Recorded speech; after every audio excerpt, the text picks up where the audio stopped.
जय हिंद विद्यार्थियों। तो पिछले वीडियो में आपने पढ़ा था कि वह क्षारक एवं लवण क्या होते हैं। तो हमारा जो टॉपिक है उसे कंटिन्यू करते हैं। अब हमारा जो टॉपिक आता है वो कौन सा है? लिटमस पत्र। अब देखो लिटमस पत्र क्या होते हैं। तो आपने पढ़ा था कि हम लोग क्षारक में लिटमस पत्र का प्रयोग कर रहे थे, उसका रंग चेंज हो रहा था। तो वो लिटमस पत्र है क्या? ठीक है, तो इसके बारे में जानने के लिए आगे बढ़ते हैं कि यह पत्र लिटमस विलयन को किसी पत्र पर डालने से प्राप्त होता है। यानी कि इस लिटमस पत्र को बनाने के लिए लिटमस विलयन का उपयोग किया जाता है। अब देखो ये लिटमस विलयन होता है क्या है? ठीक है, तो लिटमस विलयन बैंगनी रंग का एक रंजक होता है। ठीक है, लिटमस विलयन बैंगनी रंग का एक रंजक होता है जो हमें कहाँ से प्राप्त होता है? थैलोफाइटा समूह के लीचेन पौधे से प्राप्त होता है। ठीक है, किससे प्राप्त होता है? थैलोफाइटा समूह है, उसके लीचेन पौधे से हमें ये जो बैंगनी रंग का रंजक है वो प्राप्त होता है। ठीक है, अब बढ़ते हैं आगे। अब आपके मन में आया होगा कि जो ये लिटमस विलयन है वो कौन सी प्रकृति का होता है। तो बता दें कि लिटमस विलयन ना तो क्षारीय प्रकृति का होता है और ना ही अम्लीय प्रकृति का होता है। ठीक है, इसकी प्रकृति ना तो अम्लीय होती है और ना ही क्षारीय होती है। इसका उपयोग अम्ल व क्षारक का पता लगाने के लिए किया जाता है। ठीक है, लिटमस पत्र है जो एक सूचक होता है जो हमें बताता है कि कौन सा पदार्थ अम्लीय है या कौन सा पदार्थ क्षारक है। ठीक है, तो पढ़ते हैं सूचक क्या होते हैं। ठीक है, तो सूचक किसी दिए गए विलयन में से क्षारक की उपस्थिति दर्शाते हैं। यानी कि कोई भी विलयन हो उसमें अम्ल है या नहीं या क्षारक है या नहीं, इसकी उपस्थिति को कौन दर्शाता है? सूचक। ठीक है, तो इनका रंग या गंध अम्लीय है या क्षारक है। ठीक है, अब बढ़ते हैं आगे।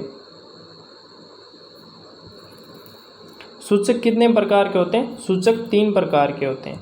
पहला है प्राकृतिक सूचक, दूसरा है कृत्रिम सूचक और तीसरा है गंधीय सूचक।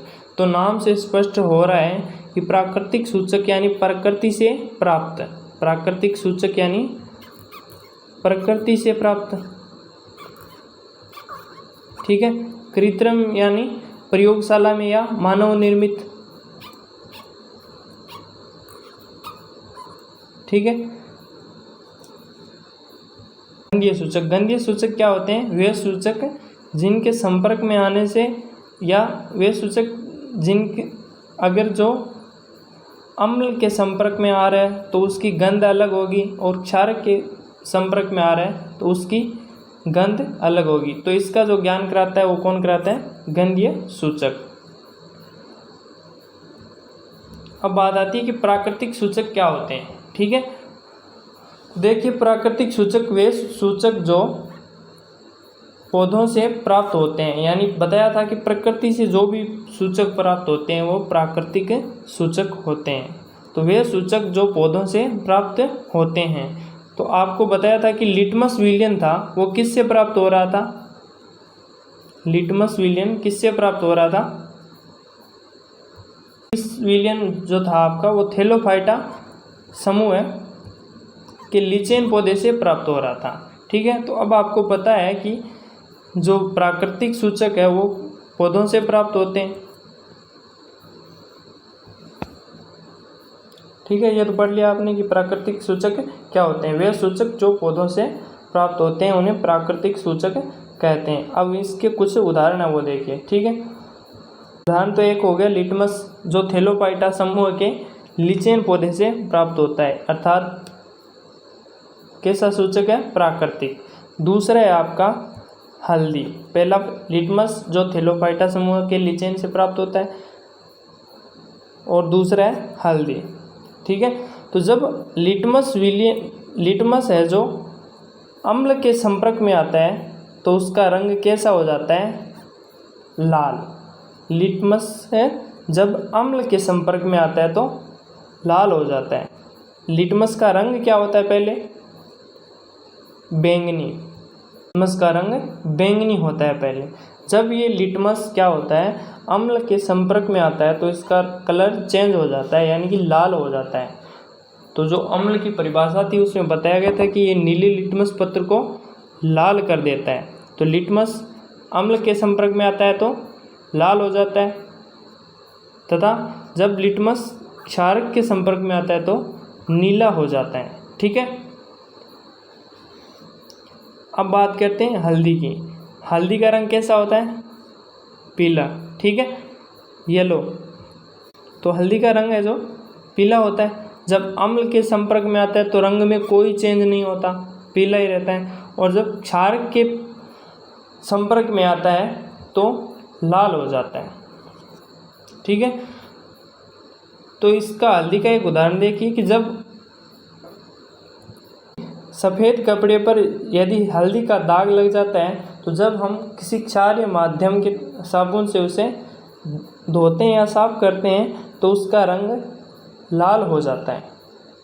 ठीक है, और जैसे ही साबुन को उतार लिया जाता है तो वह वापस से अपने कलर में आ जाता है। ठीक है, नेक्स्ट दूसरा है आपका कृत्रिम सूचक।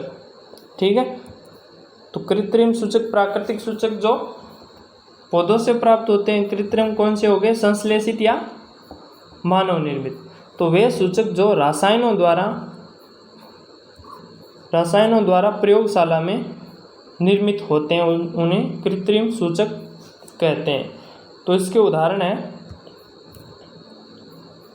फिनोल और दूसरा है आपका मेथिल ऑरेंज।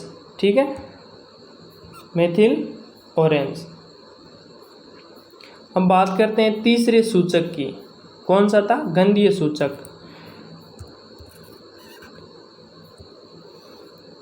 तो देखो गंधीय सूचक क्या होते हैं। तो जिन पदार्थों की गंध अम्लीय या क्षारक माध्यम में बदल जाए उसे गंधीय सूचक कहते हैं। ठीक है, जिन पदार्थों की गंध अम्लीय या क्षारक माध्यम में बदल जाए तो उसे गंधीय सूचक कहते हैं। यानी कि कोई भी पदार्थ है जब वह अम्ल के संपर्क में आता है तो उसकी गंध कौन सी हो जाती है, अम्लीय। वह क्षारक के संपर्क में आता है तो उसकी गंध क्या हो जाती है, क्षारीय। ठीक है, तो इसके कुछ उदाहरण देखेंगे। तो देखिए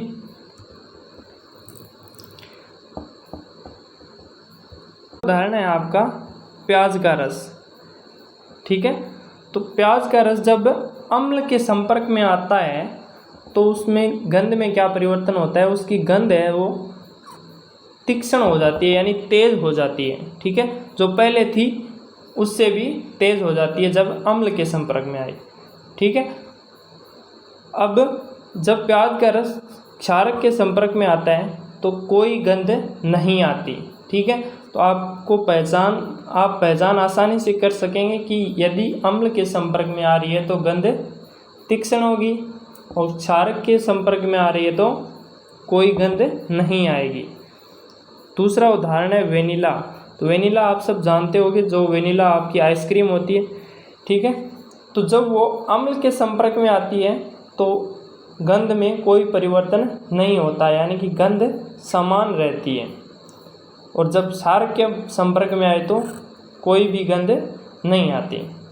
बात करें अब तीसरे उदाहरण की, तो तीसरा उदाहरण है आपका लौंग का तेल।